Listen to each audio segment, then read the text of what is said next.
Hi again, Mark from Sharkbait. It is late December 2018, and I wanted to spend a little bit of time talking about United Composite rods. We've done a couple of other videos on the pieces. What I'd like to do today is capture a little bit of the history of this company. I won't dwell too long because I've covered that in some of the other videos. And then talk about some of the new stuff, and also talk a little bit about what differentiates the different series of rods from this very unique USA based company. Very, very unique stuff. United Composites is a newer name for what we used to know as Graphite USA. The history of Graphite USA is really, really interesting. The designs were really initially created, and the methodology created by a fellow named Richard, call me Dick, Kantner. And Dick, unique individual, and probably well above most of our heads as far as what the gentleman achieved in his lifetime and what he knew. I'll never forget an interview, and you might be able to find the same thing if you do a little searching online, that Dick made late prior to his passing. I think he mentioned that he worked for something like 30 years before he could tell his wife what he did for a living. And what he did was work with Kelly Johnson at Skunk Works. So he came from the aerospace industry, with a history of being a kind of a prop head kind of character as a kid. Dick, I'll call him Dick, respectfully call him Mr. Kantner. His dad had pilot's license, something like number 16. He was born and raised initially in Florida, and then moved to California when he was 16, graduated from San Diego High School. Always involved in aircraft as a kid. Kelly Johnson, you probably have heard that name. He's responsible for most of the unique things and amazing technology in our aerospace industry, from flying wings, SR-71s, you name it. The fella in the interview I heard said, "Well, you knew Kelly Johnson," and there's a little twinkle in Kantner's eye, saying, "Well, more importantly, Kelly knew me. He recruited me. I was a composites guy." And what Dick Kantner brings to the table is knowledge in working with carbon fiber. Every other manufacturer in the industry approached the use of carbon fiber the same way they did fiberglass. Every company uses dual-oriented fiberglass fibers. Okay, so dual-oriented, vertical, horizontal. And because of that, they lay up these vertical, they use a mandrel, which is like a needle or a pin, and they lay down flags of that fiberglass material. They cut those into patterns, wider going to narrower through the tip section. And the bidirectional fibers are what gives the rod hoop strength. What is hoop strength? Well, when you bend a rod, when it bends, you get an ovaling of the blank, and it's that ovaling that creates the potential for breakage. So when carbon fiber became available, other rod companies and the designers behind them, people like Leon Todd. Excuse me just a moment. Looks like I have a spam phone call. I can. Un momento. It's okay. So people like Leon Todd from CalStar, who used to be, or Tackle Specialties, used to be Sabre Rod Company. He was the production manager there. Employed the newer materials the same way they did fiberglass. Well, it didn't work. It would break. You couldn't lay those vertical flags down and maintain the same hoop strength. So what he did, and what Seeker followed in the days when Seeker was actually designing rods instead of simply selling repackaged blanks from another company and wrapping them, which is the current situation, unfortunately.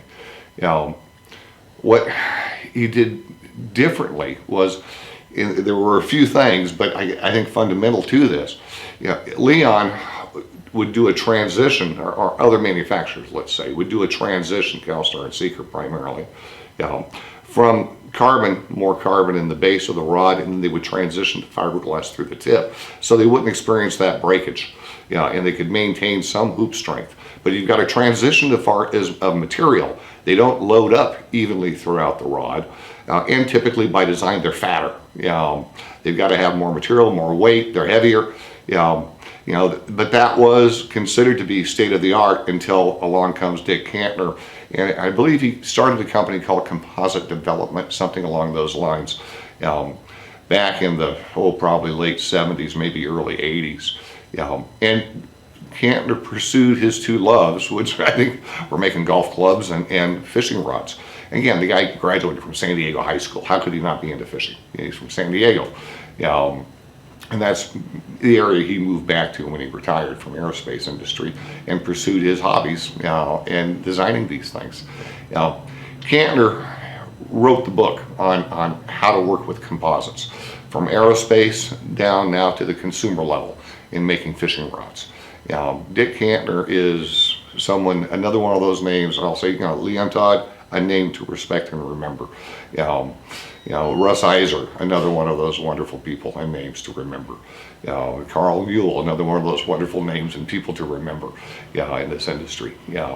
Dick Cantner is the same sort of fella, except his pedigree in terms of education and working with materials that were state of the art surpass the experience level of anyone else in this industry, period.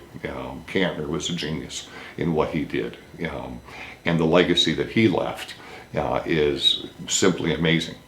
Now, he created a company called Graphite USA, and Graphite USA was considered everybody's favorite rod in that late 90s, early 2000s. The company sold again, the fellow ran it into the ground, didn't stay true to the designs, moved out of state, got landed in jail, ripped off investors, just terrible history. And the company was brought back to life by an Australian gentleman who had a company called United Distributing, and everything that he worked with was a US-based product. GUSA, Graphite USA, was his #1 line. And Graphite USA was huge on the international scene. They were making popping and jigging rods before there were popping and jigging rods. But when that company went down because of what the owner did to it, that allowed a lot of air to other companies like Black Hole and other companies to come in and kind of fill a void, even though their designs, while they were good, were not up to what Cantner created. I still have clients that will contact us from Croatia and Europe trying to get a particular rod that is known for those great big giant catfish, 100, 200 pound catfish in Europe. It's got like one big dorsal fin. They have the rod for that. They have the rod for the Ulua, for the Hawaiian guys that are in the know. There is one particular blank that those guys jump on from United Composites. Their international market was very, very big. Peter Williams and his son Andrew, were the guys that brought United Composites, brought Graphite USA back to life under the name United Composites. He could have moved that company to Australia in a heartbeat. He did not. Peter tracked down the ex-owner's wife, bought all the mandrels, all the equipment that was left, and most importantly, all the pattern books. And as I mentioned before, the fellow who had the company prior to Peter getting a hold of it, he didn't stay true to the designs. There were plenty of pictures when I was first starting out of trucks literally driving over these UC United Composites, Graphite USA blanks, driving over them. Because of the way they employed carbon fiber, which is initially a spiral in one direction with the material, followed by the opposite direction, dual helix construction, which is unique and proprietary to United Composites. And there are a few other things they do as well, which we don't talk about, proprietary. Because of that, they had great hoop strength, and they didn't have to use any sort of fiberglass. Their blanks were stronger than other companies. Now, Graphite USA primarily was simply a blank producer. When Peter brought back Graphite USA to the market under the name United Composites, it was basically a blank producer. I owned a few of the older rods, and like many others in fishing, loved them. Absolutely thought they were the best things made on the market. period. They were a generation ahead. It's like looking at 1990s technology versus 1940s technology. When you look at every other rod company out there versus what Cantor created with Graphite USA and now United Composites. The fishing landscape changed a few years ago, fell a butt. Now, I don't want to get into the history much on this, but basically, Seeker effectively went away as a producer of their own blanks. CalStar had some challenges. Ownership was getting older and nothing new was really coming from that. Peter and his son, when they were here, production was very, very good. And I would buy blanks from them, have those custom built so I could represent that line in the U.S. market. And I did that from probably 2008, maybe 2007, up until just a few years ago. Because I'm a big believer, and there were those that were in the know that wanted that product and didn't mind paying custom rod type prices for it. Peter was getting a little older. There were some health issues in the family. His son Andrew, had a girlfriend back in Australia, probably a wonderful family and just great people with Peter and his wife and son. And they did so much. They knew the product. And actually, the rail rods from this company were really designed by Andrew, and things evolved from that point. Given that Seeker wasn't producing their rods, their production manager, Randy Penny, was available on the market along with his team. Peter and Andrew were not in a position of keeping on coming out to the U.S. and producing rods and then depending upon Americans to run the factory when he wasn't there. It needs to be an owner-operator. Sorry for the interruption. So Peter and his son came to the conclusion that really, they can't do this. They're going broke. They built the factory here in the U.S. Actually, they built it twice. He set up the factory in Huntington Beach, which was closer to us. We got to be good friends. And he made the decision that he can't do it. He's going to have to sell it. And again, he could have taken this company back to Australia in a heartbeat, but he did not, because everything that Peter worked with was a U.S. product. He was also the CalStar distributor, but his number one line was Graphite USA, and that's what he wanted to bring back to life, and he knew that product well. He kept no fewer than 600 blanks in stock at any one time during those days of Graphite USA. Peter merged with another company that was a Seeker distributor. I don't think they're affiliated anymore. In any event, Peter went after Randy and made Randy an offer he couldn't refuse, which was basically give me X number of blanks on $100,000 and let's call it a success. And so that's what's occurred. So Randy Penny, who had been the production manager at Seeker for over 20 years, came over with his full production team. That gave us factory built rods, which meant I didn't need to have them custom produced anymore. So that's kind of the history of UC and where they are today. They've got somebody owning it as an owner-operator with 20 plus years of experience building rods for the saltwater market and freshwater market. And Randy in the old days would have said, "Oh, you can't build an all graphite rod. They don't. They break. Shikari, whatever company out there. That was the experience. Realistically, Randy has changed his opinion dramatically because now he understands it. He's gotten his head wrapped around it. Now, let's talk about the series of rods from United Composites. There are several. First off, the Challenger Elite series. Challenger Elites are what we call a 3-ply rod. What is a 3-ply rod? Okay, plies refer to the number of patterns that go into creating the blank.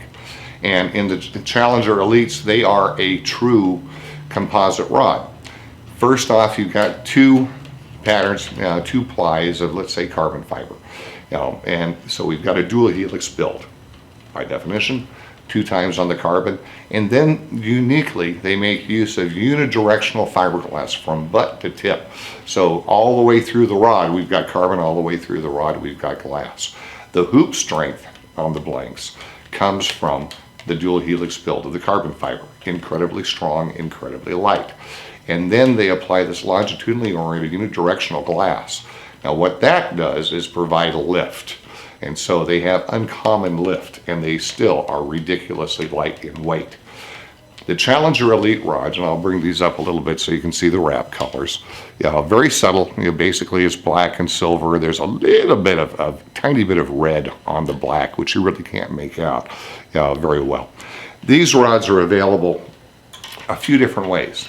Now, they build them in what we call a deckhand style, which is cork tape with a Turk's head, bulb at the back end. A lot of guys like that. You can position the reel wherever you want it, so long as you do have a reel clamp. Real skinny again on the blanks compared to other manufacturers for the same test. A lot skinnier and a lot lighter. But they make them in a deckhand, and then they produce the rods also with a composite seat. And these things absolutely have a wow factor in terms of mass. It may be a 14-ounce type of rod, 12 to 14 ounces, when they're built this way. All Alps components through them. Uses EVA for the foam grips on the standard rods, and then they do a C+. Now, a C+ simply means we pick up an Alps double lockdown reel seat. So we've got two lockdowns here, which locks where that, if you put the reel in, it's not going to shift. This lockdown backs it up. And you have a gimbal. After we take off the bulb cap here, you pick up a gimbal.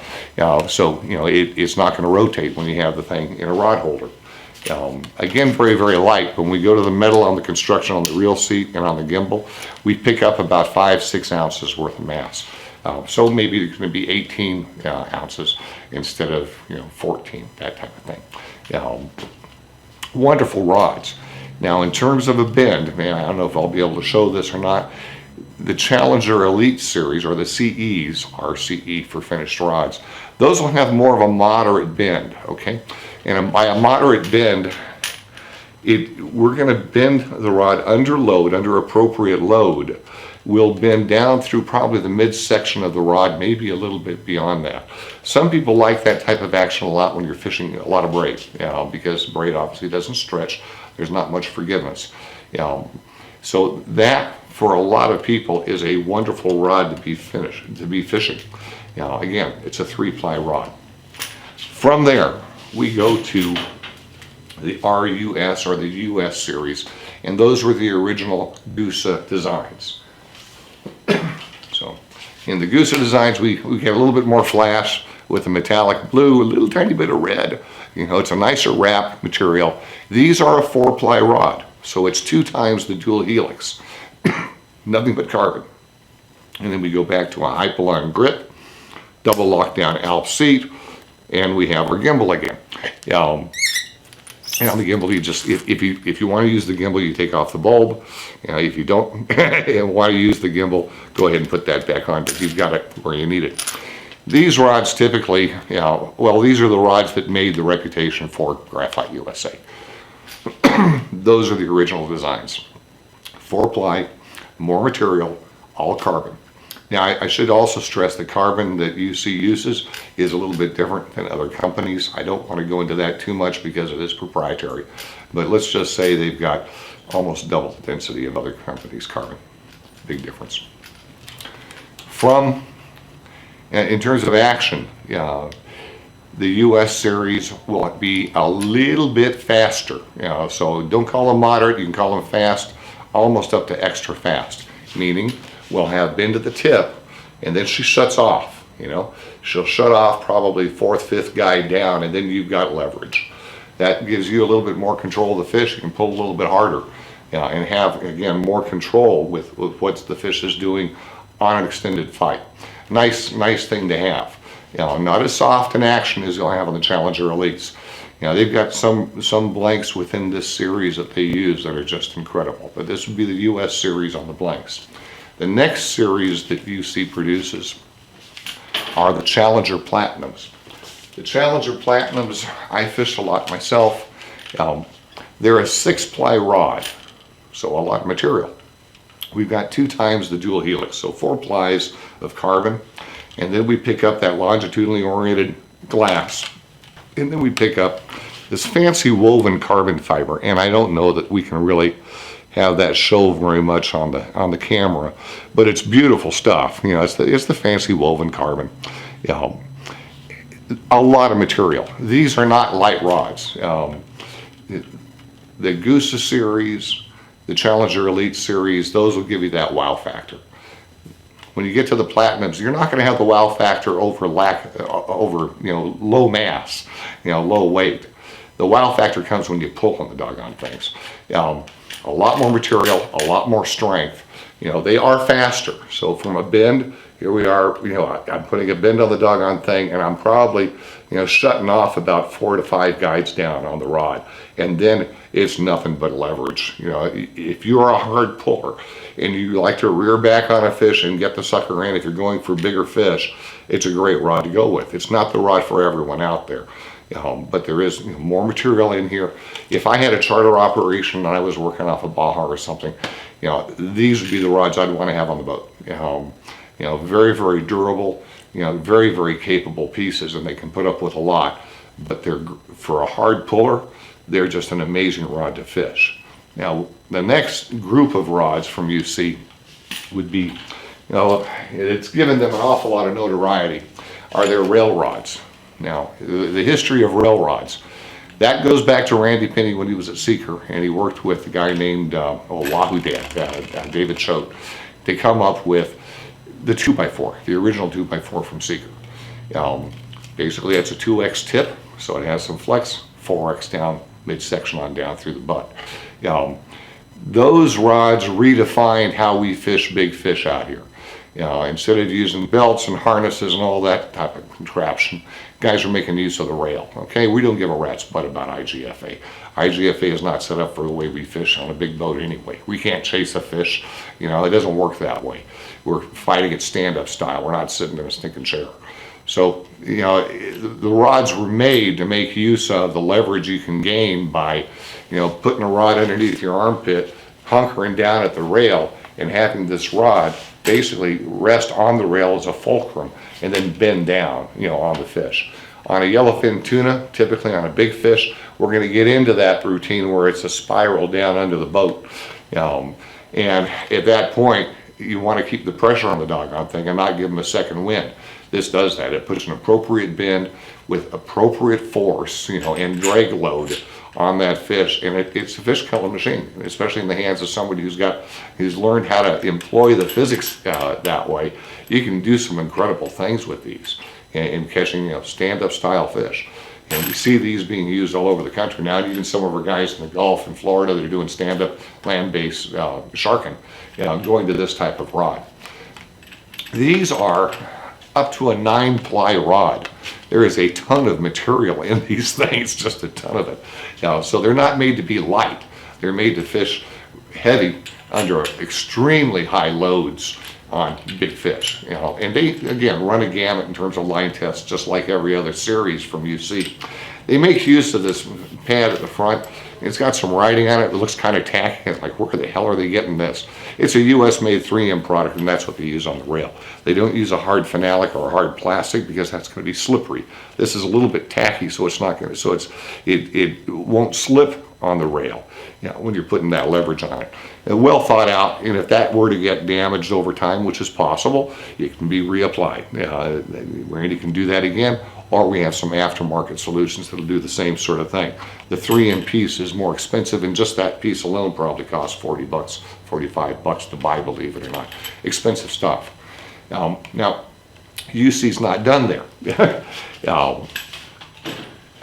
They also have a series of rods called the Inshore Fanatics, or Swimbait Fanatics series. These have split grips and trigger grips, trigger on the seat rather. They're based on the 711, which was a classic blank from the US, Graphite USA line. Extraordinarily light. This is feather lightness type stuff. Split grips, great for tossing your swim baits. They make use of, in their XH, their heaviest piece, which is say 50 to 60 pound type application. That's using the US tile fish blank. Tile fish blank, a lot of the guys on the East Coast will know. West Coast guys don't know what the heck a tile fish is. It's like a giant whitefish out here on steroids. And on those, it's a deep drop, usually a lot of lead, and you've got to be able to tell when the fish bites. So the tip is real sensitive and light, and then she shuts off based on, typically we're dropping down quite a bit of lead to reach the depths that those fish are hanging. That East Coast oriented blank works really well in a swim bait configuration for the guys that are trying to pull big calicos and other fish, whether it be white sea bass or whatever, from say kelp, from the grass and the salad, and trying to get them on through it. Real effective. If you're going down to Cedros, for instance, to fish Baja Adventures or whatever, that would be a wonderful thing to have with you. Locally, the Inshore, like a 711N, 711MH, even the light, sweet rods to fish. Absolutely sweet rods to fish. Now, they're not done yet. There are a number of different models within the series I'd love to have the time to talk about with you, because there are a few little winners like the Del Mar for a jig stick, my God, what a piece, or the Monster. There are a number of different rods. That's when you need to call us or come on to the store and visit. But certainly we can field it over the phone. There's another series of rods that's coming like right now. Randy just dropped them off to us.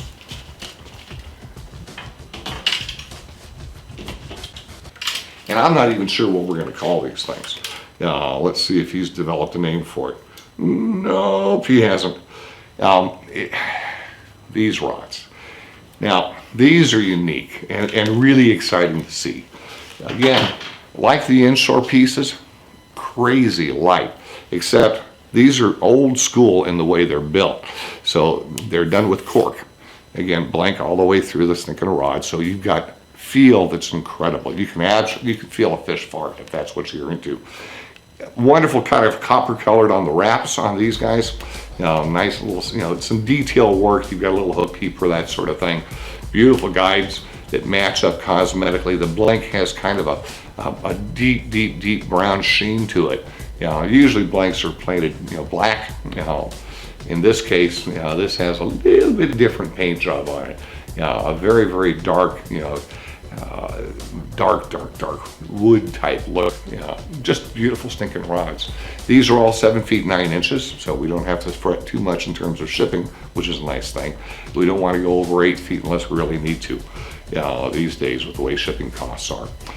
Gorgeous rods from a cosmetic standpoint, but absolutely the lightest rods that I've ever played around with.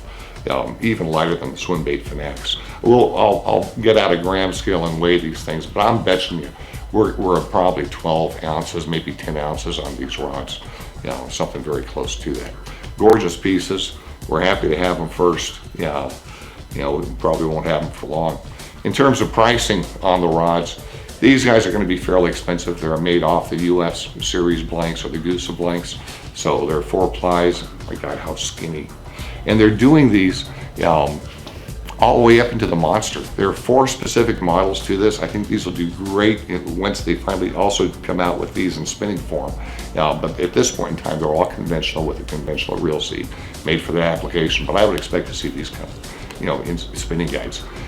That's one thing that you see and Randy have not been able to do everything at once. The Challenger Elite series are available in spinning form. The Inshore, Swimbait Fanatic rods, those are not available in spinning form, only conventional. The Goose series rods, the US series rods, these are all conventional. There are a couple models that we've had people that really want to get them done in spinning form, but it can't be done yet. It just isn't going to happen for the short term. There are so many blanks and so many products within the UC line. They just can't do everything at one time. It just isn't going to happen. Challenger Platinums obviously are all conventional rods, and the rail rods certainly are all conventional because nobody wants to catch a 300-pound tuna on a dead boat, long-range style boat, on spinning gear at a high gear ratio. You want that 2-to-1, 1-to-1 type of gear ratio on those big cows. That's kind of a long-winded background on United Composites, back to the Goose days, back to Dick Cantner, and just a very, very brief summary of the different series of rods that are produced by this company. If you have the ability of visiting our shops and putting a pull on the rods, I encourage you to do that, and I'd love to talk to you personally, and if I can, if not, the staff at our shops are very, very well trained and knowledgeable in these pieces, and they're big believers in them too. A lot of the guys have gotten rid of whatever it was they had before and have gone this direction, as I did. I sold off all my old CalStars and Seekers a few years ago. And I had some of these in my collection, but now I was able to get more models, cover more bases. And each of the series do run the gamut from probably 15, 20 pound type of application on up to 80 pound type of application. Great pieces, all made here in California, all made here in Huntington Beach. These are not imported blanks, they're not third-party blanks. Unique construction, proprietary construction that's not duplicatable by other firms. I know years ago, Okuma bought CalStar graphiters from me, and that's what they mimicked when they produced the McIver series rods. That was considered the state of the art at that point in time because there was no UC available as finished rods that the market knew about. And I know currently that all those offshore guys, if there's one company they're following and they're trying to copy, it's United Composites, naturally enough. But damn it, this is U.S. technology, U.S. produced product, and there is no duplication. Phoenix has tried to copy a lot of different little things, triple helix, quad helix, whatever the hell it is. Bottom line, that's still a Chinese rod at a U.S. price, and that's laughable. There's so much water in that product, it is laughable. Shimano has had some other pieces in the line, and maybe that's just fine. But it's not a UC, and the pricing of the UC rods is not crazy expensive. Typically, are about $269 on up, the $500 or better. I will say the quality of a couple of companies out there, Daiwa on the Proteus rods, Okuma on the PCH series rods, they are emulating the right companies that way, and they have a good, honest product hitting the market at about a $200 price point. Well, that's where we used to sell the fiberglass rods, and looking at those import pieces at a $200 price point doesn't make sense to me to go back to fiberglass. But for another 50, 60, 70 bucks more to be able to get into a US produced piece with unique technology that far outpaces that from the import side or coming from China, it's kind of a no-brainer. Which would you rather own for the next 10 years or better? And that's the deal. You buy good gear, it's going to last you a decade or better. Same with these nice machined aluminum reels if you take care of them. Rods are the same story. Don't high stick your gear, treat it with respect. Clean it up after you finish fishing, put it away in a safe spot, keep them vertical, not horizontal, typically is recommended. And these things will last you, the rest of your life fishing. And even that's the background you see. Sorry for being so long-winded. Thank you for watching. Much appreciate the support. Visit Shark Bait, stop in our shop, and give them a pull. You'll love them. They're stinking great.